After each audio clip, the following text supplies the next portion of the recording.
Para centrarnos un poco en qué son las neoplasias mieloproliferativas, hago un poco un repaso de lo que son las neoplasias sanguíneas, ¿no? Las neoplasias hematológicas. Y como desde el 2001 la clasificación de la OMS tiene muy claro que clasifica las enfermedades hematológicas en función de la línea celular que da lugar al cáncer, ¿no? Que da lugar a la neoplasia. Por lo tanto, hay tres grandes líneas, que sería la línea linfoide, que es donde daría lugar a los linfomas y a las leucemias. Y luego tenemos las neoplasias mieloides, la línea de las células mieloides, que es donde estarían las neoplasias mieloproliferativas, junto con otro tipo de neoplasias que son de la misma línea, pero que el comportamiento es diferente, como por ejemplo las leucemias mieloides agudas. Y luego tenemos un grupo que es muy poco frecuente, y que la Organización Mundial de la Salud lo considera un grupo independiente, que serían las histocitosis. Por lo tanto, hoy voy a dar datos, ya que es un webinar sobre neoplasias mieloproliferativas, sobre las neoplasias mieloproliferativas y recordar que es una neoplasia hematológica de la línea mieloide, es una neoplasia mieloide. Para el 2025 en España se estimó que este año se van a diagnosticar aproximadamente 25.770 casos de cáncer hematológico. Como podéis ver por estos datos, es más frecuente en el hombre que en la mujer. En el hombre se van a diagnosticar 14.000 casos aproximadamente y en la mujer 11.000 casos. Desde que tenemos información, que hemos podido hacer un estudio de tendencia, vemos que el cáncer hematológico en general prácticamente se mantiene estable, ¿vale? Incluso ha descendido un poco en los últimos años, pero este descenso no es estadísticamente significativo. Como os he comentado anteriormente, en función de las líneas celulares que dan lugar al cáncer hematológico, vemos que las neoplasias linfoides, los linfomas no Hodgkin y linfomas, son la gran mayoría, son las 3/4 partes, es el 71% de todo el cáncer hematológico. Y las neoplasias mieloides suponen aproximadamente un 30% de todo el cáncer hematológico. Y las histiocytosis tan solo un 1%. El cáncer hematológico, si agrupamos todas las entidades, ¿no? Mielomas, linfomas no Hodgkin, linfomas de Hodgkin, leucemias, resulta que es el quinto tumor más frecuente aquí en España, según las estimaciones del 2025. Pero esto ocurre a nivel mundial, no es que sea diferente España que Bélgica, que Francia, que Italia. Aproximadamente los datos de cáncer hematológico en orden de frecuencia ocupan el quinto lugar, después del cáncer de mama, que es el más frecuente también a nivel mundial, el cáncer de pulmón, el cáncer de próstata, el cáncer de colon y en quinto lugar el cáncer hematológico. El cáncer hematológico, también otro dato importante o que yo creo que se tiene que resaltar, es que suponen el 10% de todos los cánceres que se diagnostican en la población. Si nos centramos en la línea mieloide, como os comentado anteriormente, las neoplasias mieloproliferativas, que es el objetivo de este webinar, suponen el 10% además también del cáncer hematológico. Dentro de la línea mieloide, ¿qué entidades tenemos? ¿No? Para poner un poco en contexto qué son las neoplasias mieloproliferativas. Como he comentado anteriormente, de las neoplasias mieloides, en el 2025 se estima que se van a diagnosticar 7.148 casos. Al igual que todo el cáncer hematológico es más frecuente en el hombre que en la mujer, y también hemos observado un descenso paulatino a lo largo de los últimos años. Dentro de las neoplasias mieloides, como podéis ver, las neoplasias mieloproliferativas, de hecho, es el subgrupo más frecuente y suponen aproximadamente el 30% de todas las neoplasias mieloproliferativas. En segundo lugar estaría la leucemia mieloide aguda, que suponen el 27%, y en tercer lugar estarían los síndromes mielodisplásicos. Luego tenemos otras entidades que son menos frecuentes todavía, que es aquellos cánceres o neoplasias hematológicas que combinan displasia con proliferación celular y que suponen aproximadamente el 8%. Y luego tenemos dos entidades o tres entidades que son menos frecuentes aún, como por ejemplo la mastocitosis o aquella leucemia aguda del linaje ambiguo. Si nos centramos en las neoplasias mieloproliferativas, que suponen, como hemos dicho anteriormente, el 40% de todas las neoplasias mieloides.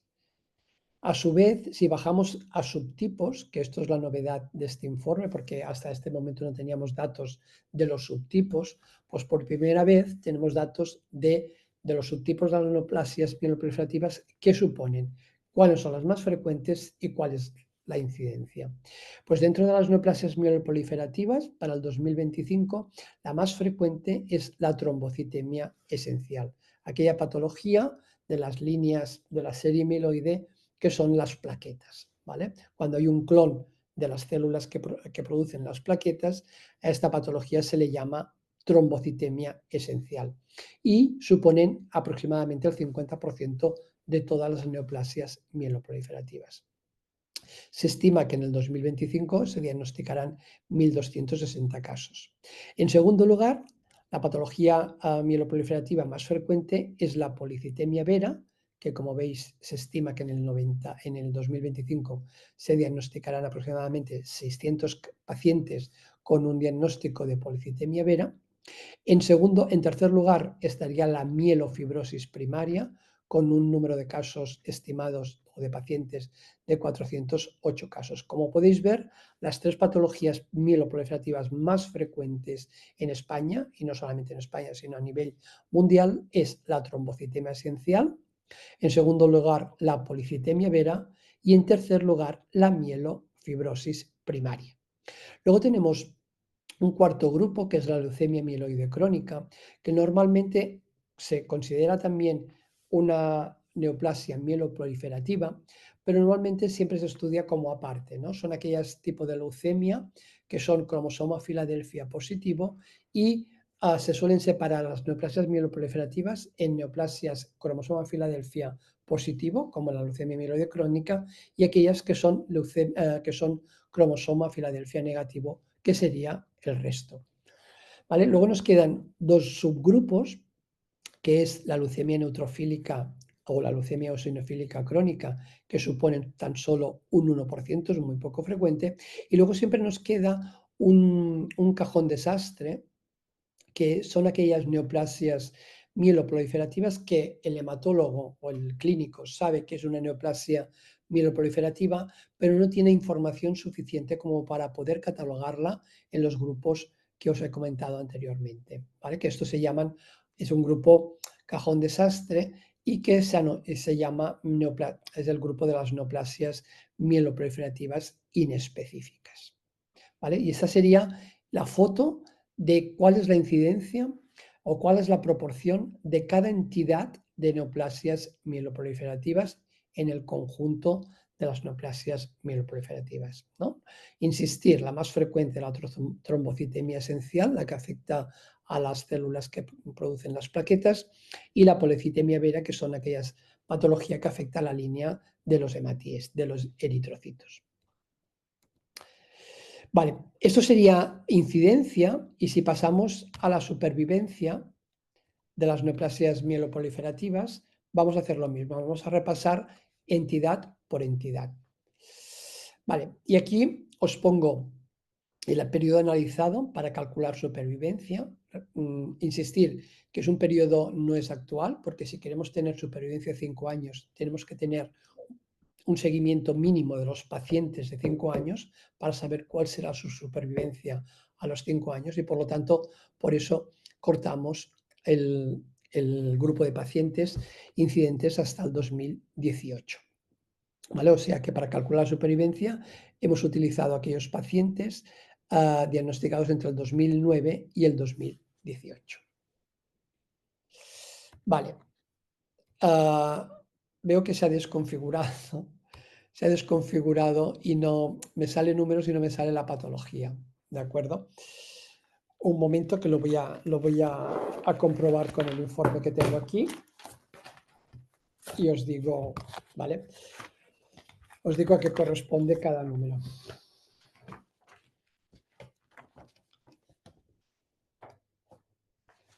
Vale.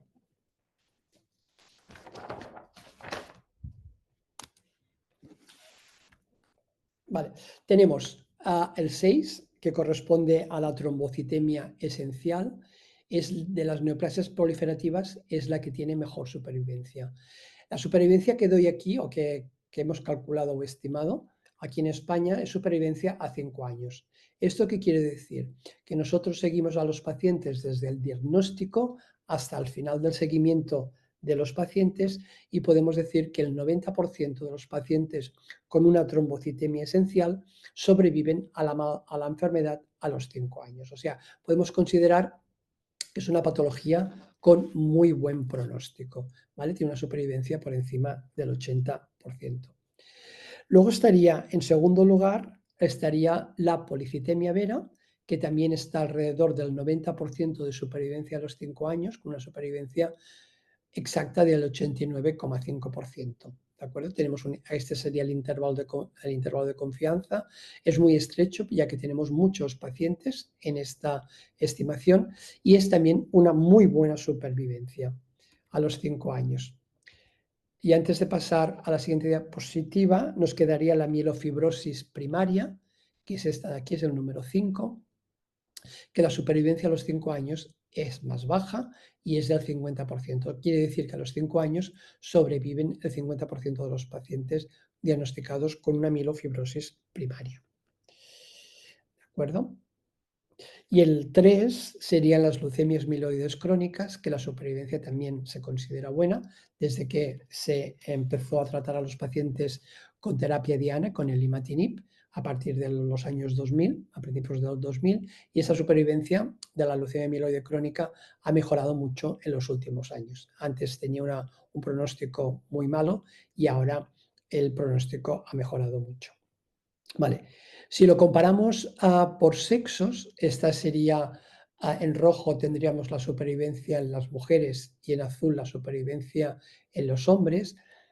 El 6 son las más frecuentes, la trombocitemia esencial, y vemos que la supervivencia es mejor incluso en las mujeres que en los hombres, ¿vale? Y esto suele pasar en todo tipo de cánceres. La mujer, a igual estadiaje de la enfermedad y al igual tratamiento, la mujer es más resistente a la enfermedad y siempre presenta mejor supervivencia que en los hombres, ¿no? Por ejemplo, aquí hay una diferencia importante de 82% a los 5 años en los hombres a 96% a los 5 años en las mujeres. Si pasamos a la trombocitemia esencial, esa sería la trombocitemia esencial, la policitemia vera, que sería el 4, pasa prácticamente lo mismo.